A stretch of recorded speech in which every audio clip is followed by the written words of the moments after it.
2011, le vent du printemps arabe atteint la Syrie. Des manifestations pacifiques éclatent à Deraa.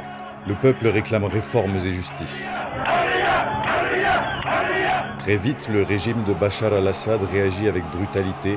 La répression est sanglante. La colère devient alors le moteur principal des manifestants. Comme une traînée de poudre, le mouvement s'étend à travers tout le pays.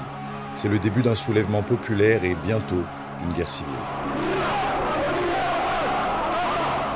2012, les rebelles s'emparent de larges territoires au nord et à l'est du pays, tandis que les forces pro-gouvernement s'accrochent aux grandes villes de l'ouest et du sud. L'armée syrienne libre émerge alors comme la principale force d'opposition armée.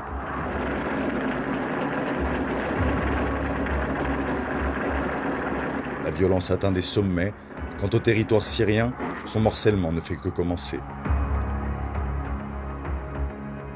2013, appuyés par des combattants du Hezbollah, les forces qui soutiennent le régime en place passent à l'offensive coûte que coûte.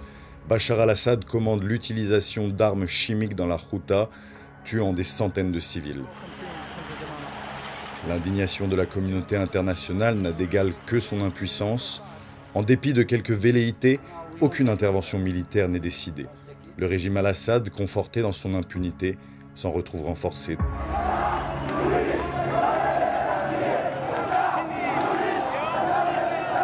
En 2014, l'État islamique envahit le nord-est de la Syrie et proclame son califat à Raqqa. L'organisation djihadiste diffuse des images de sa propre brutalité et choque, sinon intimide, le monde. En réponse, une coalition internationale menée par les États-Unis cherche à déloger le groupe terroriste, mais la réalité du terrain s'impose. Les forces de la coalition, en premier lieu les Kurdes, peinent à contenir l'expansion du groupe État islamique. 2015, la Russie s'implique dans le conflit. Vladimir Poutine apporte un soutien aérien décisif à Bachar al-Assad.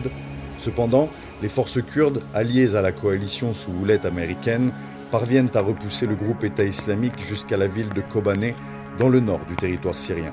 Cette manœuvre est charnière, elle augure l'affaiblissement progressif de l'État islamique en Syrie. 2016, après des tentatives infructueuses pour mettre en place un cessez-le-feu, le gouvernement syrien, aidé par la Russie, reprend Alep, symbole de la résistance rebelle. La dévastation de la seconde ville du pays ne fait qu'accentuer le caractère tragique et insoluble de cette guerre.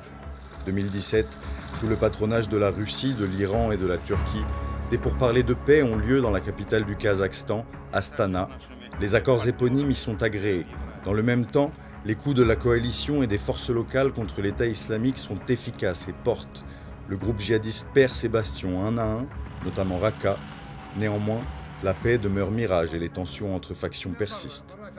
2018, les forces pro-Assad reprennent la Ghouta orientale et la ville de Deraa, foyer originel du soulèvement populaire. Le régime réaffirme ainsi son contrôle sur la majeure partie du pays. Dans le nord, la Turquie s'empare d'Afrin, ajoutant à la complexité d'un conflit déjà illisible. 2019, la chute du califat proclamée par le groupe État islamique 5 ans plus tôt rebat les cartes. La guerre civile, loin de cesser, se perpétue selon des modalités changeantes. Au nord-est, le Kurdistan occidental est envahi par l'armée turque, secondée par les rebelles de l'armée syrienne libre. À Idlib, les factions loyales au régime al-Assad poursuivent leurs offensives. Dans leur sillon, des milliers de civils déplacés malgré eux se retrouvent sans refuge. 2020, les combats à Idlib se multiplient. La ville devient le théâtre d'une guerre d'usure. Les populations civiles, prises au piège, subissent des bombardements incessants et les espoirs de trêve s'amenuisent. De 2021 à 2024, après des années de guerre permanente, l'épuisement de toutes les parties est palpable. Un calme relatif s'installe. Les défis liés à la reconstruction du pays ne sont pas relevés. Les sanctions internationales étranglent l'économie. 5 millions de Syriens, au bas mot, sont désormais des réfugiés. Fin novembre 2024, tout bascule. En seulement 10 jours, les rebelles menés par Hayat Tahrir al-Sham et soutenus par la Turquie se sont emparés de grandes villes syriennes. Alep, Hama, Homs et finalement la capitale, Damas. Le régime al-Assad, malgré le soutien de la Russie, de l'Iran, de Hezbollah, s'effondre sans offrir de réelle résistance. Bachar al-Assad, lui, est contraint de fuir le 8 décembre 2024 après plus de 20 ans au pouvoir. Les combats ont causé des milliers de morts et déplacé des centaines de milliers de civils. Après 13 ans de guerre, La dynastie semi-séculaire Al-Assad n'est plus.